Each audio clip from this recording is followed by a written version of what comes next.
Olá, tudo bem? Começando mais um Hiperbusiness da programação da TV Mais para Ribeirão Preto e Sertãozinho. Hoje estamos recebendo o arquiteto e urbanista José Antônio Lanchotti, ele que é especialista em acessibilidade urbana e também professor universitário. Vamos falar sobre este tema, acessibilidade, como anda a sociedade nesse sentido. Tema importante para você, nosso telespectador. Lanchotti, mais uma vez, obrigado pela presença, você que está sempre aqui no nosso programa. E eu já começo perguntando, né?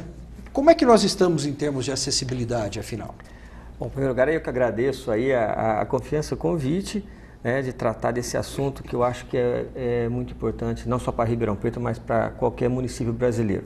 A acessibilidade ela é um atributo ligado à mobilidade urbana. A mobilidade tem sido um assunto muito tratado em vários municípios brasileiros, que é essa possibilidade das pessoas se deslocarem, né, de um local para outro. Então você tem, as pessoas residem num determinado local, trabalham em outro, possuem interesses em outras regiões da cidade, e aí ele precisa se locomover. Então ele vai utilizar os meios de locomoção, transporte coletivo, vão andar muito a pé, vão de bicicleta. A acessibilidade está ligada a isso, porque nós temos que garantir que esta mobilidade aconteça a todas as pessoas, inclusive as pessoas que têm dificuldade de locomoção, pessoas que têm algum tipo de deficiência e que por algum motivo vão ter a sua dificuldade. Então a preocupação não só de garantir que o transporte coletivo leve de um local até outro, mas que esse transporte esteja acessível, ele esteja em condições de receber uma pessoa de cadeira de rodas, um idoso, uma obesa.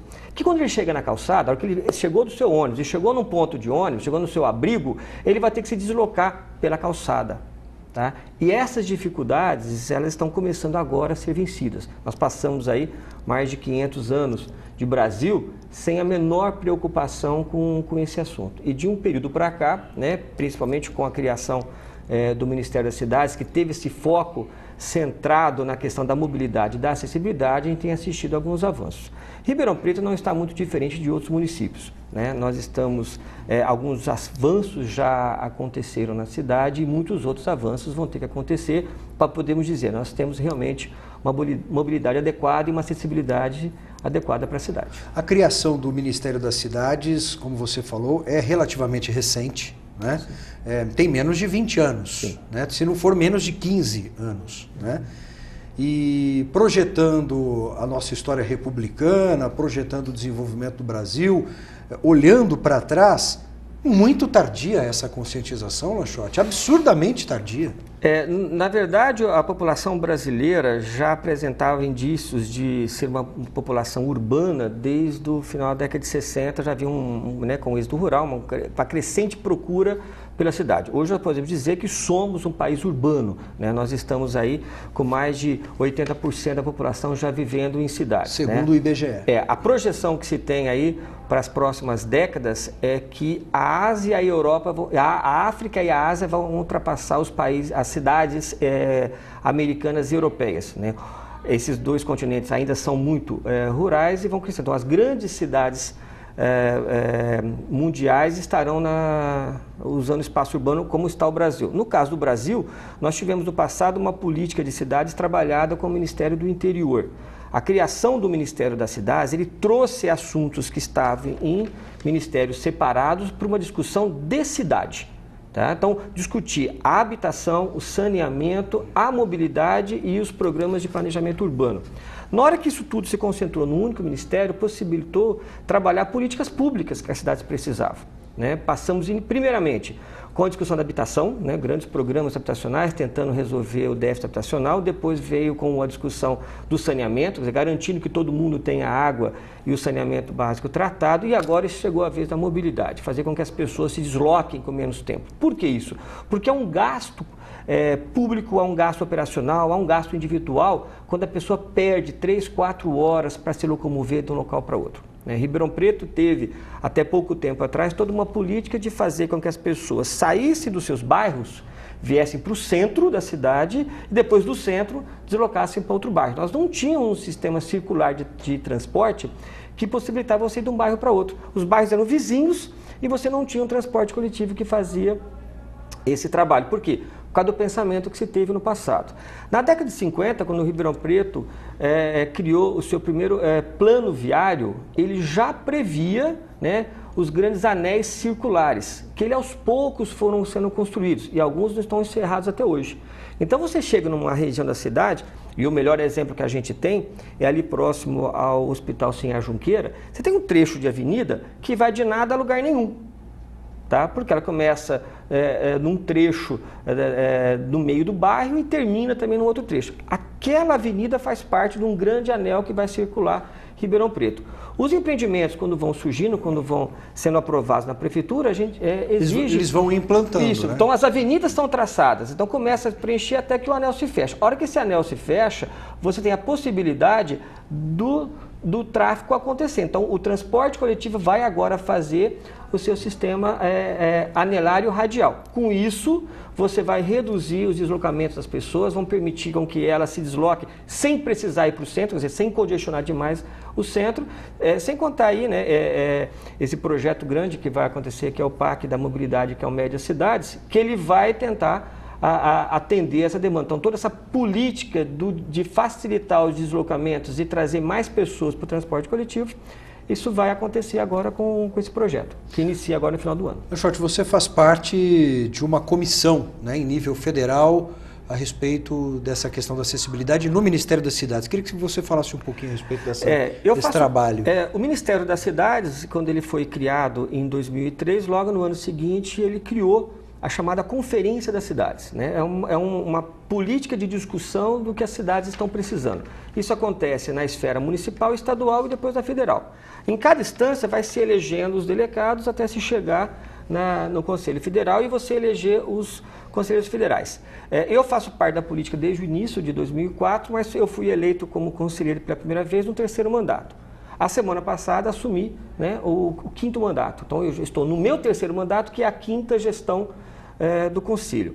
No Conselho, a gente discute as políticas de habitação, de saneamento, dos programas urbanos, né, como a ocupação de áreas de risco, de conflitos, de regulação fundiária e também da questão de saneamento. Todos esses programas passam pelo Conselho, são discutidos no Conselho, vira-se resoluções e vai para o ministro, que na sequência discute com a Casa Civil e libera-se as verbas. Dentro desse Conselho, eu faço parte do Comitê de Acessibilidade e Planejamento Urbano.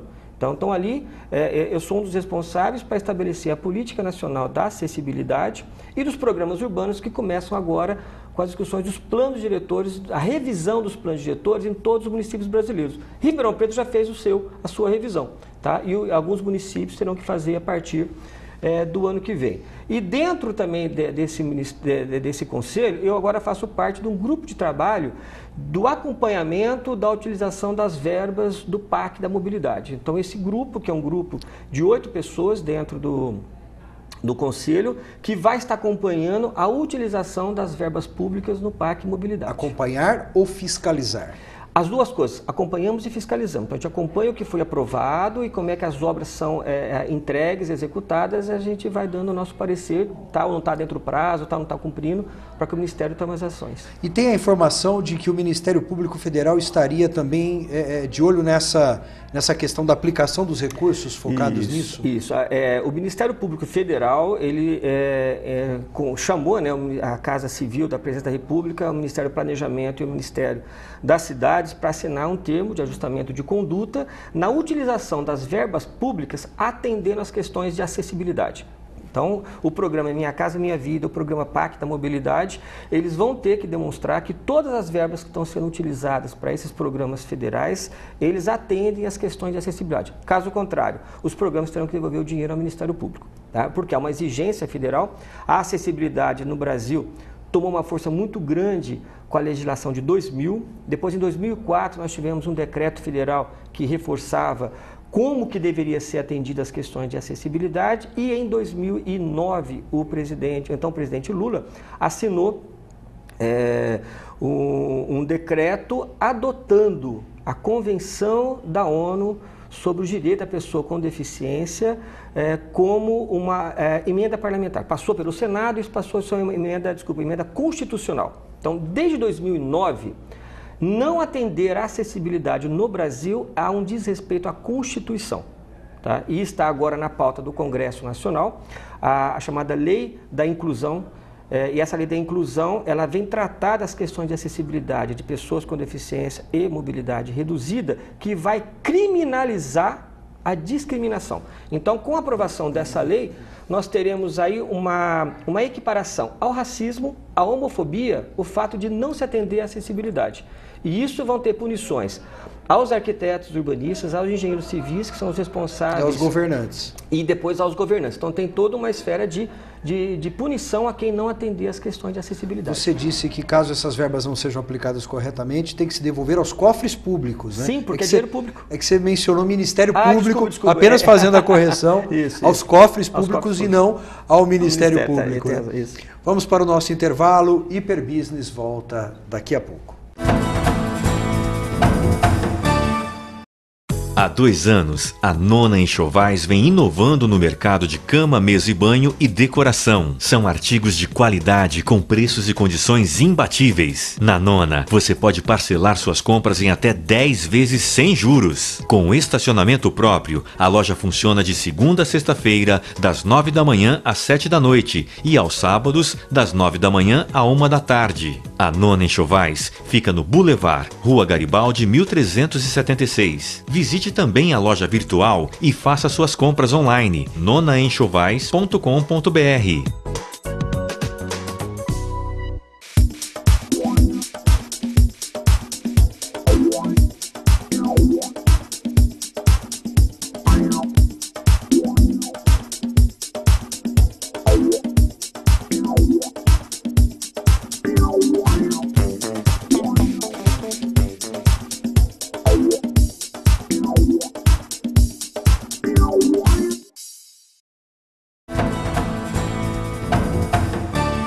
Voltamos com o Hiperbusiness e continuamos a nossa entrevista com o arquiteto e urbanista José Antônio Lanchotti, ele que é especialista em acessibilidade urbana e professor universitário. Estamos falando sobre a questão da acessibilidade.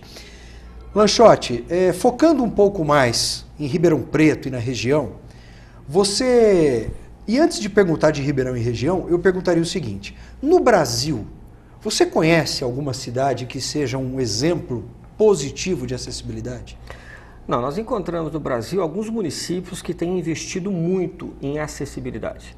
Né? Você encontra Curitiba, sempre foi um grande exemplo por conta do sistema de transporte deles. Niterói tem investido muito, mas uma das cidades que a gente tem assistido um grande trabalho, muito mais por força do Ministério Público, é a cidade de Natal. Né? Existe lá um Ministério Público muito cuidadoso nessa área de acessibilidade e eles têm garantido que todas as ações turísticas que são criadas na cidade, todos os hotéis estão se adequando na questão da acessibilidade, mas por força de cobrança de Ministério Público. A forma com que eles também aprovam os projetos do município é extremamente rigoroso, é um dos municípios mais rigorosos no atendimento das questões de acessibilidade. Mas a gente encontra ações em vários municípios preocupados. A discussão é muito grande, né? Eu tenho ido fazer algumas palestras fora de Ribeirão Preto, vou estar semana que vem no Rio de Janeiro, a convite do Ministério Público do Estado do Rio de Janeiro, que está entrando também com ações para se garantir. Então, assim, dizer que uma cidade já está completamente, não está, mas que há uma preocupação, que é o caso nosso de Ribeirão Preto, né? A gente passou muito tempo patinando em cima da discussão e hoje a gente está tendo uma política, tanto é que o nosso plano diretor recém-encaminhado, ele cria um capítulo específico de acessibilidade que não tinha e ele faz o chamamento para uma lei específica, tá, de ações de acessibilidade, que é um plano estratégico. Bom, e aí focando mais aqui na região, em Ribeirão Preto, e você tocou nesse assunto que Ribeirão Preto já tem aí uma mobilização nesse sentido voltada para a acessibilidade. Mas nós ainda vemos, por exemplo, a Prefeitura de Ribeirão com aquelas escadarias enormes e sem uma adaptação assim interessante, uma adaptação bacana, bem feita para a questão da acessibilidade. N outros prédios públicos que também têm essa dificuldade. Isso passa pela questão da manutenção das calçadas, pela construção de pequenas rampas nas calçadas, nas esquinas. Isso já aconteceu há bastante tempo, né? em Ribeirão Preto, mas tem a manutenção disso, isso ser levado para os bairros, para os vetores de crescimento, para os corredores comerciais. Você disse que existe um plano em Ribeirão, que o plano diretor, que também já vem sendo tanto discutido, já foi, já voltou, já mudou, já foi polêmico, já parou, já foi polêmico de novo, já parou, enfim, né? Não tem fim e não se resolve 100%, a gente não sente uma firmeza 100% também nessas discussões e definições em relação ao plano diretor. Mas você diria que aqui em Ribeirão, por exemplo, mesmo tendo já intenções nesse sentido, ainda há muito o que se fazer, ainda há muitos bairros e regiões da cidade que estão patinando e que estão devendo muito nessa questão da acessibilidade. Sim, a gente encontra isso que você está mencionando, né, da falta de preocupação de alguns gestores e uma falta de preocupação da própria iniciativa privada. O próprio comerciante ainda não está percebendo que esse nicho de mercado que ele está deixando de atender. E aqui a gente não está falando de um ou outro gestor público, nós estamos falando de um acúmulo de gestões anteriores que podiam ter feito e não fizeram. Né? Nós tivemos assim... Chegando ao atual também. Nós tivemos uma ação grande lá no passado, né, quando nós construímos as primeiras rampas da cidade. Isso foi motivo de matéria em jornais em vários locais. Na época eu dei entrevista para o próprio Fantástico a respeito disso. Eu mesmo, nessa época, era repórter e fiz matéria com você a respeito desse assunto. A gente já trabalha com isso há muito tempo. E ficamos realmente um período aí muito parado, né, patinando na situação. Na questão que você menciona dos prédios públicos, né, nós estamos agora, né, pela Prefeitura, nós fizemos o levantamento de todos os prédios ocupados pela administração municipal. E nós estamos listando, nesse momento, o que é prédio que pertence ao poder público e o que é alugado, né? Porque a gente vai ter que fazer essa adequação. Embora a Prefeitura está agora finalizando aí a proposta do novo centro administrativo, que finalmente ele vai sair, até ele ficar pronto, isso vai ser muito grande. Nós não vamos esperá-lo ficar pronto para tomar as decisões. Então, diante desse material que ele já está sendo mapeado, nós estamos levantando quais são as intervenções que vão ter que ser feitas para deixar os locais acessíveis e aquilo que é do poder público, aquilo que é de iniciativa privada, porque é prédio alugado. Tá? Aquilo que é alugado, nós vamos ter que resolver isso. Esbarra numa questão legal, se o dono do imóvel também não... Então, né? Não, ele vai ter que adequar. Isso é uma questão de exigência legal. Aqueles prédios que pertencem ao poder público, alguns deles vão ter que passar por restauro. É o caso do Palácio. O Palácio Rio Branco, ele precisa ser um restauro. Por quê? Porque quando foi tentativa de fazer a reforma no passado, se identificou várias pinturas nas paredes atrás do papel de parede que foi colocado lá. Então aquele papel vai ter que ser retirado e nós vamos ter que fazer uma prospecção, entendeu? Em todas as paredes e levantar aquelas pinturas que a gente acredita que tem até alguns locais já identificados no Palácio, que é uma riqueza muito grande que a gente vai ter que restaurar. Então é um processo muito longo daquele prédio. Independentemente do seu restauro, a questão da acessibilidade, no caso do Palácio, já está sendo finalizada, né? Aonde que temos que colocar o elevador, o que os banheiros vão ter que ser alterados. Pintura que você fala é pintura artística? Pintura artística. Obras de arte? Não a pintura artística, na verdade são extensas, são pinturas aqueles florais de parede, que isso era muito comum, né? No início do século passado. Como tem, por exemplo, no Museu Casa de Portinari em Brodowski, na sua cidade. Isso, não é uma pintura igual ao do Portinari, é artística, mas há todo um ornamento como a Casa Caramuru, por exemplo. Sim, tá? claro. Nós fomos visitar a antiga prefeitura de Curitiba, que tem algo semelhante. Antes tivéssemos um Portinari ali, né? Que honra seria. E aí, esse prédio, então, nós estamos listando. Aquilo que é do poder público, nós temos que colocar no orçamento anual para o ano seguinte. Então, nós já estamos estudando que orçamento será colocado nesse orçamento desse ano para ser usado já em 2015 para aplicar naquilo que o prédio é da prefeitura. Aquilo que o prédio não é da prefeitura, aí é uma negociação a ser feita. Mas isso já está sendo finalizado o mapeamento, e que são muitos prédios. Tá? As escolas, por exemplo, elas já entraram numa reforma há mais tempo. Então, as escolas já estão quase todas, acho que estão quase todas já finalizadas. Faltam pouca coisa ainda que não está adequado. O que se foi tomado de postura? Nada mais da prefeitura pode ser alugado ou construído que não tem acessibilidade. Então, hoje, a renovação dos aluguéis ou prédios novos que estão sendo alugados, eles estão garantindo a acessibilidade, não só do contribuinte, mas do funcionário. É o mínimo, né? Que é o mínimo. É o mínimo, né, tá, que a gente trata, vamos combinar. Não né? aumentar o problema. Outra ação que já foi tomada, a aprovação dos projetos na prefeitura. Nenhum projeto mais é aprovado que não tenha as questões de acessibilidade garantidas. Tá? E aí temos que ter o acompanhamento da execução. Aí, quando se fala em projetos, você está falando de projetos residenciais, comerciais. Os residenciais não entram, porque porque a lei não obriga o residencial. Tá, Agora, se é um edifício residencial... Comercial, de circulação de público. Sim, um shopping, um mall, centro de compras, uma loja, alguma coisa. Então, por exemplo, adaptação do banheiro para o portador de necessidades especiais, se houver necessidade de elevador, rampas que tenham uma inclinação razoável. Tem uma rampa na rodoviária de Ribeirão, não sei se ela tem, se existe ainda essa rampa lá. Mas uns anos atrás eu fui fazer uma reportagem lá, pessoal, foi feita uma rampa para o portador de necessidades especiais, para o cadeirante. Meu amigo, o cadeirante não consegue subir aquela rampa. Tão inclinada que ela é, coitado. Não, aquela rampa não existe mais, a reforma... Ele vai morrer ali, tentando. A rodoviária colocou Você lembra dela? Eu sei qual que é essa rampa. Absurdo, né?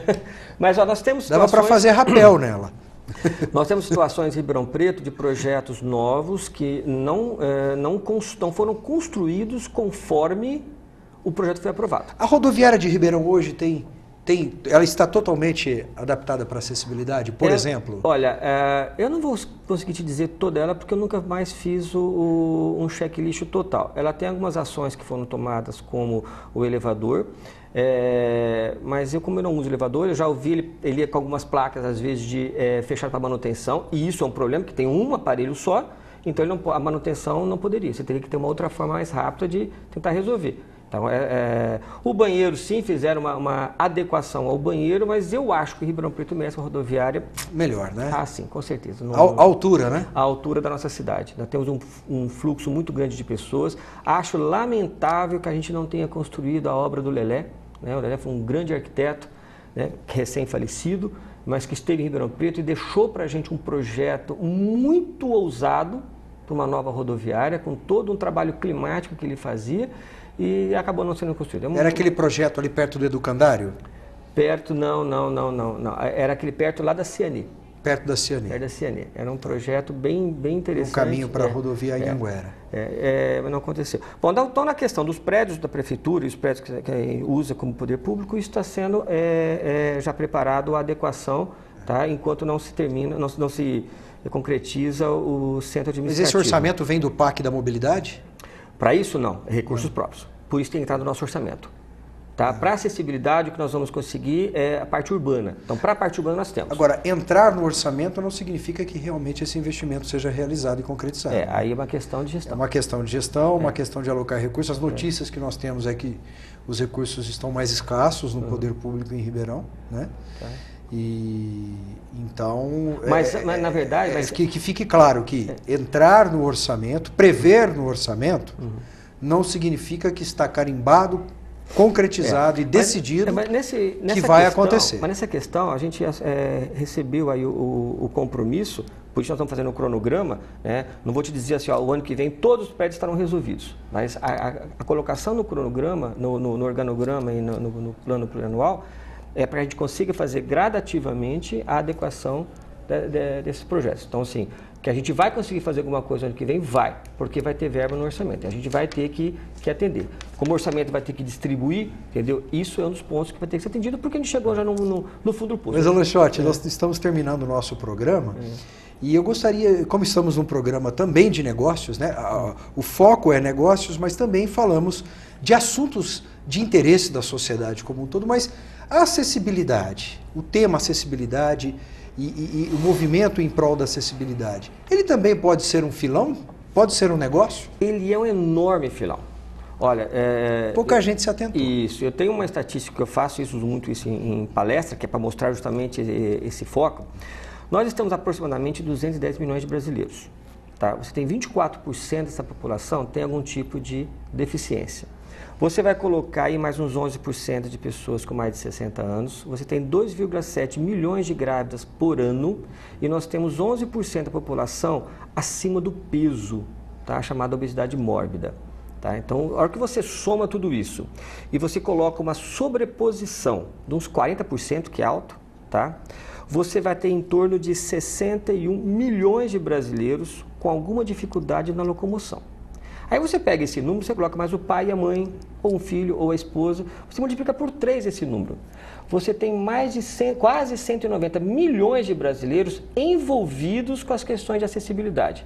Para uma população de 210, ou seja, quase toda a população está envolvida. Quem não tem uma avó idosa em casa, ou a esposa não ficou grávida, ou não tem uma criança. Uma criança, né, ou seja, na hora que você inclui na questão da acessibilidade as pessoas com mobilidade reduzida, você amplia muito grande. A Europa percebeu isso há muito tempo. A Europa não trabalha mais a acessibilidade para pessoa com deficiência. Tá? Por quê? Porque a última guerra deles há muito tempo. Quase todos morreram já da última guerra, os mutilados. São poucos com deficiência, mas o número de idosos é muito grande, grávidas nem tanto. As grávidas que eles encontram na Europa, muitas delas por inseminação, por isso que há muitos gêmeos lá na Europa. Então, muitos carrinhos duplos de bebê, você entra na Europa, você vê isso aos montes. O Brasil está começando já a fertilização in vitro, nós estamos aumentando o número de inseminação artificial, o número de gêmeos tem aumentado. Tá? A obesidade tem aumentado e os idosos têm aumentado. Então eu tenho um público aí muito crescente consumidor.